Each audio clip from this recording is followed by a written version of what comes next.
अस्सलामुअलैकुम, welcome to my channel. आज हम सेकंड जो एडजस्टमेंट है उसको डिस्कस करेंगे और इसका नाम है प्रीपेड एक्सपेंसेस। इसको अनएक्सपायर्ड एक्सपेंसेस भी कहते हैं और एक्सपेंसेस पेड इन एडवांस भी कहते हैं। जो पिछली एडजस्टमेंट थी जिसको हमने अक्रूड एक्सपेंसेस कहा था, उसमें जो भी डिटेल बताई गई थी, ये जो एक्सपेंसेस हैं ये उसके बिल्कुल ऑपोजिट होते हैं। फ़र्ज़ करें कि 2020 में हमने किसी से काम करवाना है और इस काम के लिए हमने 2019 में ही पैसे अदा कर दिए हैं, जो कि हमारा मौजूदा साल है वो है 2019। और इसी साल में हमने अगले साल के लिए पैसे अदा कर दिए हैं और काम जो करवाना है वो भी अगले साल में ही होगा। तो या फिर इसको हम ऐसे भी कह सकते हैं कि हमने एडवांस पेमेंट कर दी, लेकिन इन पैसों के बदले में अभी हमें सर्विस अगले साल मिलनी है, तो इसको प्रीपेड एक्सपेंसेस कहते हैं। और अनएक्सपायर्ड एक्सपेंस इसीलिए कहा जाता है क्योंकि जब हम किसी काम के लिए पैसे अदा करते हैं और उसके बदले में काम भी करवा लिया जाता है, तो वो जो पैसे होते हैं वो उस काम के बदले में पूरे हो जाते हैं। लेकिन यहाँ पे जैसे कोई चीज़ यूज़ कर ली जाती है तो उसको कहा जाता है एक्सपायर्ड। इसी तरह एक्सपेंसेस के लिए भी ये कहा जाता है लेकिन यहाँ पे अनएक्सपायर्ड इसीलिए हैं क्योंकि अभी हमने एक्सपेंसेस के बदले में सर्विसेज नहीं ली, इसीलिए ये अनएक्सपायर्ड हैं और इनको एक्सपेंसेस पेड इन एडवांस भी कहा जाता है। फॉर एग्ज़ाम्पल, जैसे ब्यूटी पार्लर्स में या फिर जो मैरिज हॉल्स होते हैं उनमें हम एडवांस पेमेंट करते हैं और उनसे सर्विसेज बाद में ली जाती हैं। या फिर ऐसा भी कहते हैं कि जब हम मोबाइल में लोड करवाते हैं, बैलेंस जो करवाते हैं वो प्रीपेड होता है। पहले हम बैलेंस करवाते हैं फिर कॉल्स वगैरह कर सकते हैं। इसी तरह एक्सपेंसेस के लिए भी यही है कि पहले हम एक्सपेंसेस पे कर देते हैं और उनसे जो फ़ायदा लेना होता है वो बाद में लिया जाता है।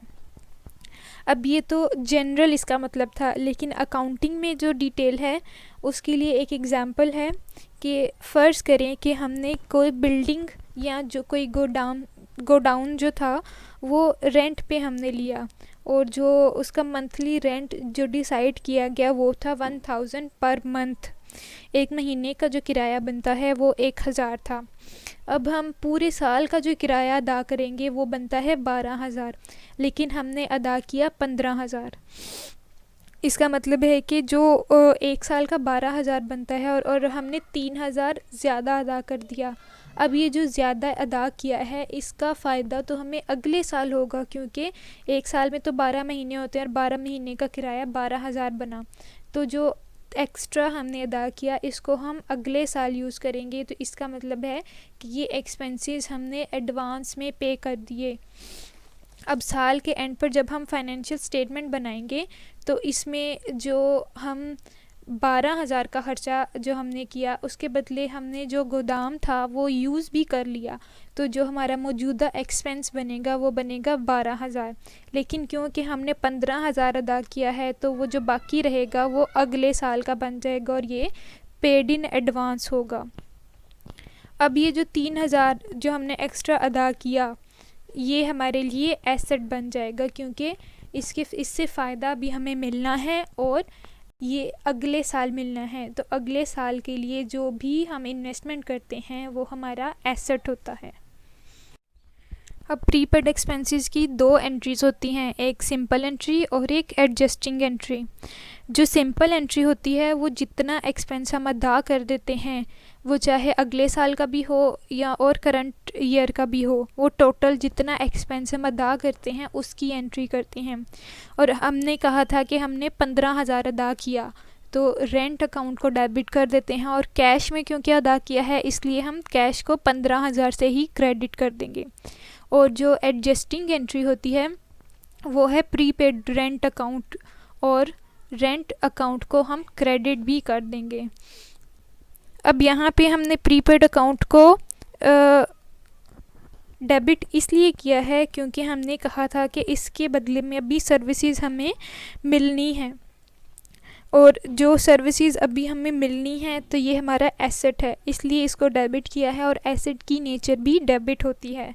और रेंट को क्रेडिट इसलिए किया है क्योंकि पहली एंट्री में हमने रेंट को डेबिट किया था, और यहाँ पे क्रेडिट इसलिए करेंगे क्योंकि जब इनकम स्टेटमेंट में लिखेंगे तो डेबिट और क्रेडिट आपस में माइनस हो जाएंगे, क्योंकि जो टोटल रेंट था वो डेबिट था, और जो 3,000 का रेंट एडवांस में अदा किया है उसको क्रेडिट कर रहे हैं, तो डेबिट में से क्रेडिट माइनस करेंगे तो हमारे पास मौजूदा साल का जो रेंट है वो 12,000 निकल आएगा, और वो एक्सपेंस हम अपना ट्रीट करेंगे। तो जो बाकी है वो हमारे पास एसेट अकाउंट में, बैलेंस शीट में एसेट में प्रीपेड रेंट के नाम से ऐड हो जाएगा, जबकि ये जो प्रीपेड रेंट है इसको ट्रेडिंग अकाउंट में या इनकम स्टेटमेंट में जहाँ पे भी ये एक्सपेंस आएगा उसमें लेस कर देते हैं।